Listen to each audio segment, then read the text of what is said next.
Comme vous pouvez le voir sur les plans, la façade sud du bâtiment doit être pourvue d'une façade en verre et d'une porte coulissante.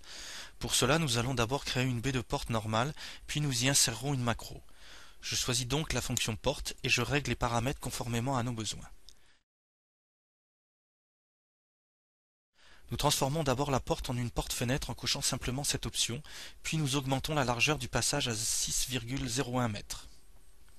Nous devons bien entendu corriger la hauteur. Nous choisissons ici le plan de référence supérieur comme bord de référence du bord supérieur de la porte et entrons la distance 0 m. La fenêtre a alors automatiquement la hauteur de la pièce. Nous paramétrons ensuite le mode d'ouverture de la porte et commençons par cocher l'option « Définir un recul ».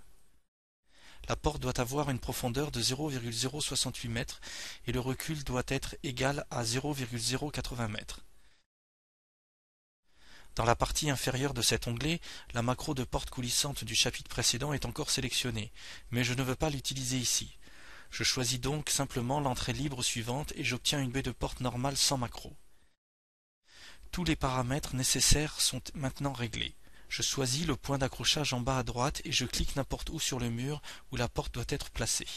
Pour définir la position exacte de la porte, j'entre une distance de 0,445 m au point de référence et la macro est mise en place. C'est terminé. Au cours du prochain chapitre, nous créerons une macro personnalisée pour la grande surface vitrée.